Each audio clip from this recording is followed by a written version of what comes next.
Welcome to the Inspiro Podcast, a podcast exploring personal growth, leadership, strategy, communication, and fulfillment.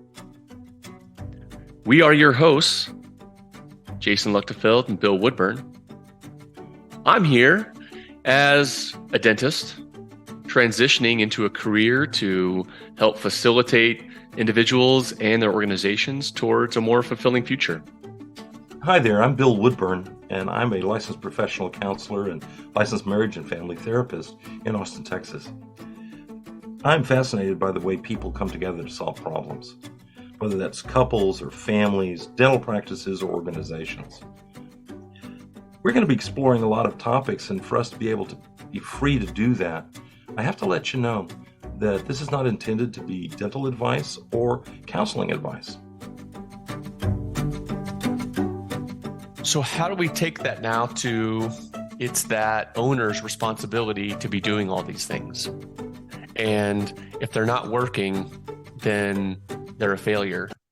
And if the team isn't stepping up, it's because the leader. And so it can easily lead to overwhelm. Oh, yeah. There is something that you did that was very, very powerful when in that story with your team. Since we're talking about communication, you gave them permission to communicate with you around a certain topic. I go off and I'm watching teams and doctors and interactions, and I'm realizing how many topics are off limits. Sometimes because of a conflict inside the team, sometimes because of a conflict inside the doctor. I don't want to discuss this. I don't want to discuss that. You can't talk about this. And I've actually had teams say, oh, no, we don't talk about that because doctor gets, he gets a little weird when we talk about that. Well, you basically went in and said, listen, I don't feel like I'm doing my best at this, or I'm not naturally skilled at this. And they thought, oh, good. We can now talk about that with the doctor. There's not this block. And so that meant they could also talk about with each other. That meant they could also rig solutions with each other, which is what you said they started to do. And they could share their solutions with you. And there was great permission given to actually work the problem. 9 times out of 10, when I'm called to a practice because there's some problem that's not getting solved, it's because that the practice has agreed and kind of colluded to not have communication about this problem. Well, if you're not going to be able to talk about it, we're pretty sure you're not going to be able to fix it. Yeah, I think this gets back to one of our previous episodes that if we have something like that, I think you said it needs to go up on the whiteboard and then be gradually chipped away at. It doesn't need to be swallowed whole. You can do it in parts, the same way you eat an elephant, one bite at a time. And make sure the whiteboard is big enough for other people to write their ideas. Some of the wonderful moments I've seen in practices often started by the practice owner dentist who, like you did, is just very honest about, I'm struggling with this, or I don't know what to do with Miss So-and-so who comes in at 2:00. I'm having trouble, she gives me a migraine every time she comes in. I can't deal with this lady. Some of this is just very honest, sort of, this is where I am. And then letting the team discuss it, brainstorm it, talk about it. First, if nothing else, that can take off a lot of pressure from the owner and empower the team. And it doesn't have to be every member of the team. Pretty soon there will be folks that show up that say, I can fix this problem. But you have to give them permission. Yeah. And the opening the communication is what gives the permission. If you can't talk about it, what the team quickly understands is if the doc can't talk about it, it's because he can't deal with it. And if he can't deal with it, we're not going to bring it to his doorstep. Sadly, sometimes even when things are going badly wrong, I've been around where a team member has quit And when I do a little post-mortem and talking to people about it, the entire team knew they were going to quit 6 months ago. And the doctor says, I was so blindsided. They just showed up and quit, and I didn't even know anything was. I thought, oh, the problem here isn't somebody that quit. The problem here is that your team knew about it, but knew they couldn't talk to you about it. The communication broke down. Now you're scrambling around, and this is a hard and difficult problem because you have told the team you can't deal with this. And so they were being good boys and girls and decided not to tell you. So if we have a dentist that recognizes that now, they listen to this and they say, oh, wow, I have created that in my team. There are some topics that I freak out about. My advice would be to call you or to call someone like you to deal with that. I don't think that is like, if I realize that, I don't know that I could deal with that all on my own. Or I don't know that I could put it on my team to say, hey, I freak out on this topic, so let's do this. I don't think my team was probably equipped to manage that kind of interpersonal dilemma. Would you agree that would be kind of like the first step for somebody that recognizes that there's really off-limits topics that need to be addressed? The hardest part is recognizing the off-limit topics, because the whole point of this procedure is making sure nobody knows what's going on.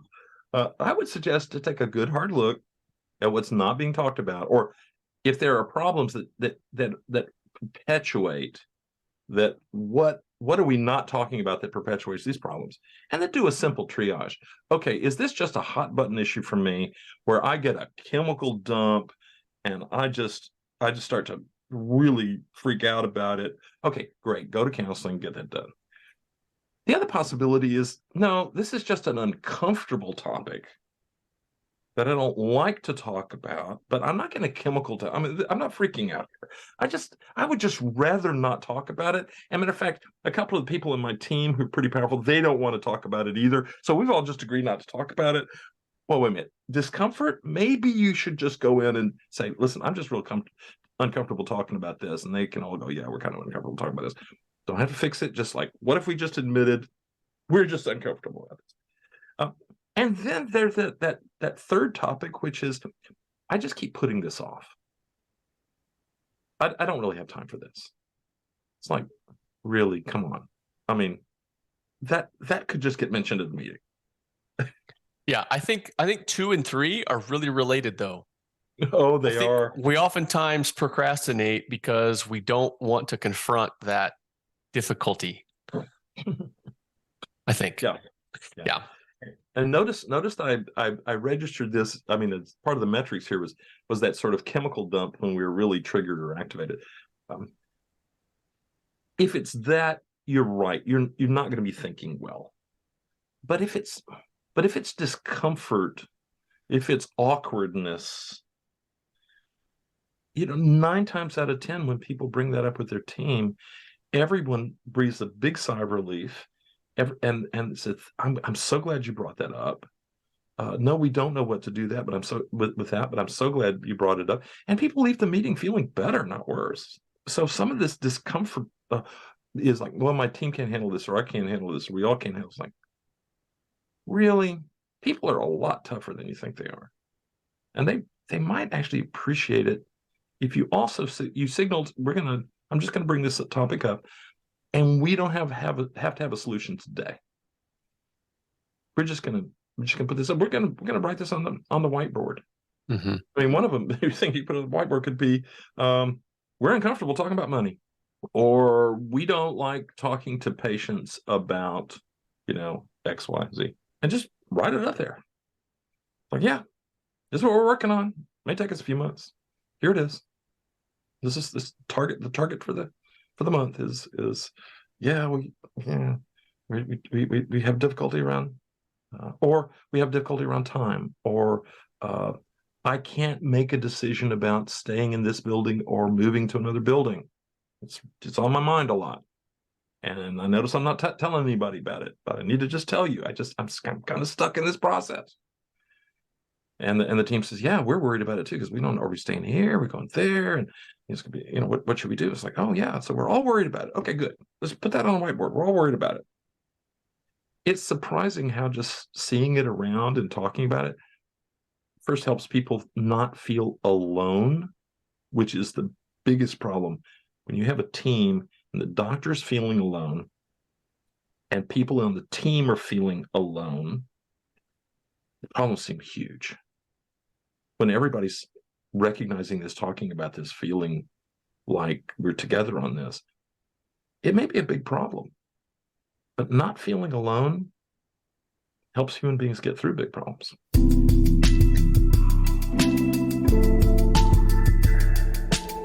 Well, it's what we spent our first several episodes on.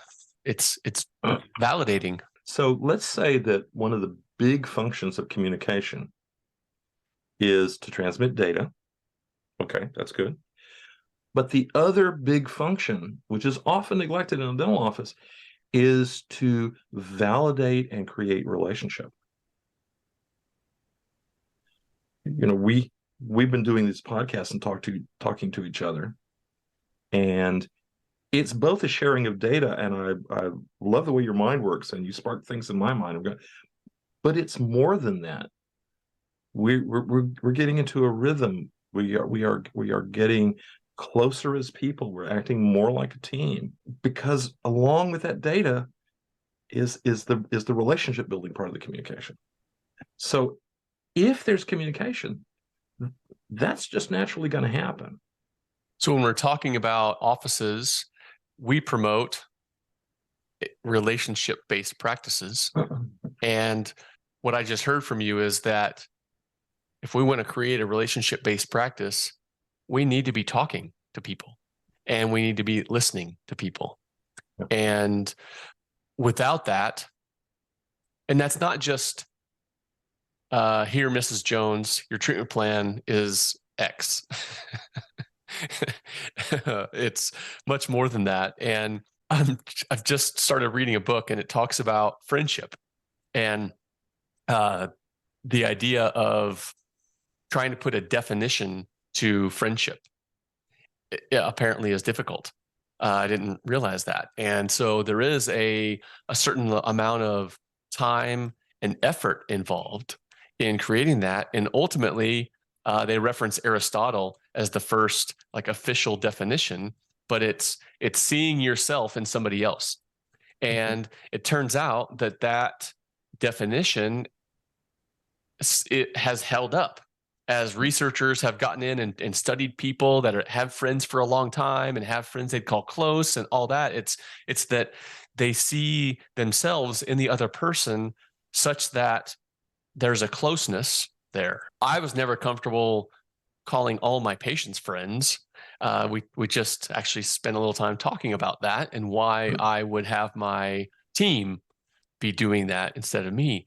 But I think that we all have different levels of comfort with the circle of friends that we have and how we would define that. Some people, it's a few, and some people, it could be 60. I think if you get over 100, then by definition, you're no longer in the friend zone. What do you think about the idea of having a professional? You can relate to this as well from your practice, but at what point does the conversation go from professional to personal? And where is that gray zone of friendship that might stem or might actually result from all these conversations? For us, we see people for years and years and years. A hygienist may actually become friends with a patient because they see them every 6 months for an hour, in theory. I would think that it's even harder for you, where you might be seeing somebody for an hour at a time, several times a month, for years potentially. What does that look like? How do we draw those lines? Well, this, of course, kicks off a professional piece inside of me, because in counseling, we're not supposed to be friends with our clients. But the reason for that isn't that there's something wrong with friendship. is that we have to be able to we have to be sure that what we're doing in the counseling room is to help the client, not to maintain a friendship relationship. Friendship relationship is by its nature reciprocal and goes through emotional phases and whatever. And we try to limit that in the counseling room so that we can focus on the client. Some people say so that we can be unbiased or objective, but human beings aren't really unbiased or objective. But we at least don't want to spend a lot of time working on just the friendship. And what I tell my interns is that the way you can tell that something's going wrong is you're spending, increasing amounts of time working on or preserving the friendship rather than working on whatever the issue is. It would be analogous to the dentist who spends more time talking with the patient than actually in the mouth. Mm-hmm. But there's a line. Now, let me suggest that you can be very intentional about that line, about how close you want to be. And one of the pieces is to remember that the patients don't come for friendship; they come for the dentistry, and the relationship is the pipeline that brings the dentistry, and it needs to be a good pipeline. At the end of it, most of us want the dentist to care about us and care about the dentistry and not care too much about what we think of them. That's the hard part. Yeah. So something you've been really good at is creating boundaries. And you are very good at verbalizing explicitly where there are boundaries for certain things.